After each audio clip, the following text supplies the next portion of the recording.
Bonjour, je suis Hakim La'alam et je vous propose ma chronique du lundi 17 octobre 2022.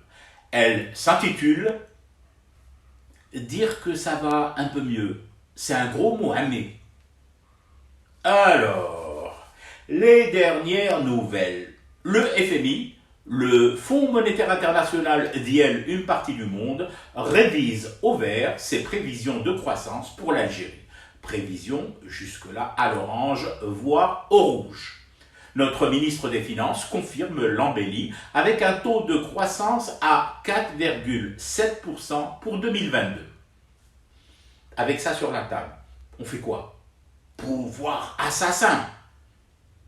Dawla Madaniya, Mashi Askaria. Ou encore Itnahaw Gah. Attention, loin de moi l'idée ou l'intention de vous dire ce que vous devez faire. Mais je demande, Bark, les chiffres sont là.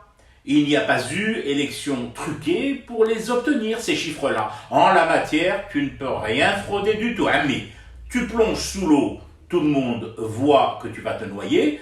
Tu réussis à sortir la tête de l'eau, tout le monde le voit aussi et se demande si tu vas en sortir avec ou sans maillot. Donc, le sachant, je repose la question. 4,7% de croissance, les policiers du FMI et les gendarmes de la Banque mondiale qui murmurent à voix encore basse que ça va mieux pour la DZI, à voix basse parce que c'est toujours très difficile de reconnaître qu'on s'est magistralement planté après avoir prédit le chaos et la famine pour un pays. Donc, on fait quoi? On tape pour taper.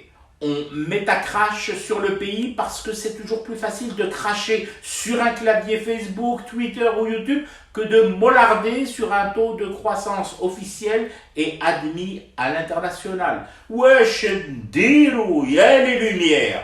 Et attention, je ne veux pas qu'il puisse y avoir le moindre malentendu. Lorsque j'évoque ici le taux de croissance à 4,7%, je ne parle pas de recettes pétrolières ou gazières ou minières ou tartampionnières, non. Je parle de croissance, c'est-à-dire de la capacité pour des gouvernants à transformer les ressources et les recettes brutes en investissement, en production, en travail, en emploi et en couverture sociale. C'est pas kiff-kiff les mécanos du fast-food économique. Donc, et pour la 4567e fois, je la repose ma question. On fait quoi?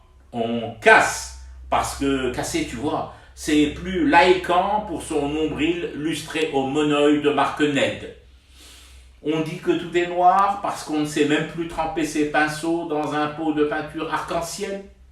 On considère que les gros nuages, la lite mauvaise et la gnangnan attitude sont des constantes nationales, une religion ou carrément une secte sans laquelle on ne peut plus atteindre seul la petite mort. Ou alors, on y croit, sans avoir besoin de faire une claque effrénée, sans portrait géant sur les façades des cités ADL à inaugurer, sans cadre offert à un cheval et sans fratrie pour tenir la boutique derrière le rideau. On y croit et on se dit que cette fois, c'est peut-être la bonne. Peut-être. À vous de voir. Je ne suis ni le FMI, ni le ministre de Finances. Je suis juste celui qui achète avec son argent, sans crédit ni subvention, son thé qu'il fume librement à sa guise pour rester éveillé à son cauchemar qui vient de diminuer de 4,7%. C'était Hakim La'alam, je vous retrouve demain pour une autre chronique et une autre façon de dire son amour à l'Algérie.